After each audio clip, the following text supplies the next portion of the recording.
Hey everyone, Rob from ProWresBlog here at www.ProWresBlog.blogspot.com. Today I'm reviewing WWE NXT for September 4th, 2013.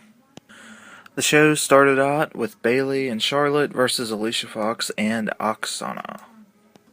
Bayley ended up getting this one over Alicia Fox with a win with a roll-up. This wasn't that good. Bayley and her gimmick were all good and stuff, but the finish kind of got screwed up. Basically, Bayley force tagged herself in, so I thought we were going to go somewhere with that, but nothing happened. Fox then threw her into the ropes and went for a Yakuza kick. She missed it. She nailed Oksana, and Bayley just rolled her up. Kind of random, and I didn't really know what the idea was here. The big moments of this match had Charlotte actually going up for her dad's old move where she, would go to the top rope and try to hit something but fail. And that's what happened here. Charlotte went up to the top, and I think Alicia Fox just did the throw right off of it like it happened to Ric Flair for years. One other funny thing was Bayley hugged Oksana, and then she hit her with a suplex, and Alex Riley called it the Hugplex. I thought that was kind of funny. All right. After the match, we went to another segment. They had Sylvester Lefort and Scott Dawson were talking with Alexander Rusev. He said Dawson got embarrassed by Mason Ryan, and it was time to get some payback. He said he brought Alexander Rusev in to be the muscle and to kind of get the payback and to do something. Rusev talked in another language, and then he did his usual bit where he grabbed his board with Mason Ryan written on it, and he smashed it over his knee. Sylvester said, "Whoa, now that's what I'm talking about." And then LaForte said, "After you win, we make money, then we're going to Sizzler." And then Dawson said, "Sizzler? That's my favorite." So, yeah, there you go right there. Segment was fine. I think LaForte does a really good job of putting over Rusev. It's just the little faces he makes and some of the other stuff he does. It just really makes him look good and makes him look impressive. Next up, we had Rick Victor versus Corey Graves. Apparently, Rick Victor stole Corey Graves' tag team title last week. They didn't say that, and I had no recollection of that, but apparently he did, and it was, I don't know, it wasn't really well pushed or explained, and they could have done anything, and it would have been better here. He was just walking out carrying it, It's like, oh, wow, why is Rick Victor a tag team champion? Oh, he's not. Okay. And, yeah. Graves ended up winning this one with a pin out of an overhead slam. This one made sense. It was technically sound, but it was not real good at all. Basically Victor worked Graves' ribs the whole time, and he stomped it and did some holds, and it made sense. Just it wasn't good. I mean, there was no real catch to it, and I've could have been a lot more. The crowd totally died, and they didn't care at all, and that didn't help him at all. Near the end, Connor got on the apron, and Neville nailed him and dove on him, and that was sadly the most exciting part of the match. Next up, we had Summer Rae. She was stirring stuff up in the back with Sasha, who was putting makeup on for some reason. She said this is Sasha's biggest match against Paige next week, and if it were her, she'd beat the crap out of Paige. She asked Sasha if she had the inner rage to beat Paige, and tried to say that with Paige calling herself the anti-diva, she's really saying that she's too good for the other divas. They're really teasing a heel turn here for Sasha, and they're doing a really good job with Summer stirring up stuff and, just being the person she is. And, I thought this was a good segment. Paige then got interviewed by Renee Young. She said that Summer Rae didn't seem to know what an anti-diva is. She said, "It doesn't mean I want to be a cover girl. It means I'm here to cover other girls and win here in the ring." Paige also says she gives Sasha a good match next week, and she said that she's going to be the best diva ever.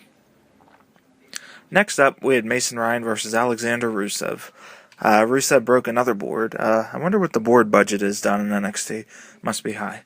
Rusev actually got the win here with the camel clutch. As far as I know, it was the first pinfall over Mason Ryan ever in NXT, and it was definitely the first time I've ever seen him submitted. And, he went over, he didn't go over completely clean, but, for the most part it was clean. I thought this was a fun match. Rusev really brought it here. He looked a lot like Biggie Langston. You know, he hit stuff fast, and all of his offense looked really good because he's such a big dude. He showed some agility, and, you know, he didn't even show out his whole offense here in this kind of battle with the power guys, but it looked really good. Rusev's cartwheel kick was nice here, and at the end he busted out the camel clutch, which is going to be his new finisher. I love camel clutches, so I'm always up for this finish. Near the end, LaForte and Dawson got involved, but they didn't really hit much, and Mason threw Dawson in the ring and kind of beat him up some. We then went to the back with the cameras rushing, and Leo Kruger was kind of giggling like a schoolgirl and really just being goofy, and he laid out Xavier Woods in the back. Woods was kind of holding his neck, and I don't know. Who knows what happened here, because we didn't see it. It was then time for a main event, which was Sami Zayn versus Jack Swagger. The match was really good, and it was mostly due to the crowd. The crowd was so hot here. The crowd was maybe the hottest I've ever seen in WWE for years. Just totally hot, and they had nuclear heat here. There were some cool spots in the match. Swagger lariated Sami Zayn. He really sold it well. He did like a really nice flip off of it, and that looked great. Zayn did his flip dive over the top, and that was nice. And Swagger tried to pin him with some various slams, and when he couldn't, he really flipped out, and the camera zoomed in and really caught all of it, which was cool. Near the end, he started going for his Patriot lock, and he couldn't get it at first, but he kept trying. Zayn threw him into the corner later and hit a great Yakuza kick, and they had a corner cam there, so they caught it perfectly. I really hope they use this corner cam more, because this made for an awesome shot, and I think it would really add to shows. As I mentioned before, GWF used to do this back in the day, and it just looked great. It really brought you inside the action. It made you feel that you were totally there. Another highlight was Zayn hitting a sunset bomb off the top, and Swagger actually going. He landed, and then he actually rolled back after because it had such impact. Bo Dallas came in near the end, and he didn't really do anything, to be honest. But it did knock Zayn's concentration off, and Zayn was kind of staring at him and talking and pointing to him to go away. But Bo was actually like cheering him on and saying, "Come on, go pin him. Don't worry about me and all this." And of course, Zayn didn't, and that's when Swagger nailed him with the Patriot lock and got the win. It was a good match. Like I said, it was all due to the crowd. They were so hot here, and they really helped everything.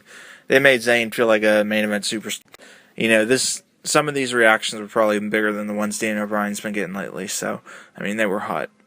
I didn't get the finish at all, though. Bo came down. He didn't do anything, and he was actually kind of cheering Sami on. And Sami instead refused and demanded to argue with him, and instead he lost it. So, I don't know. I don't know what to make of that one, but whatever. The match had mostly Swagger hitting slams and Zayn making a comeback before he ended up taking the loss here. I rated this one 3 stars, and believe me, the crowd earned this one as much as the wrestlers.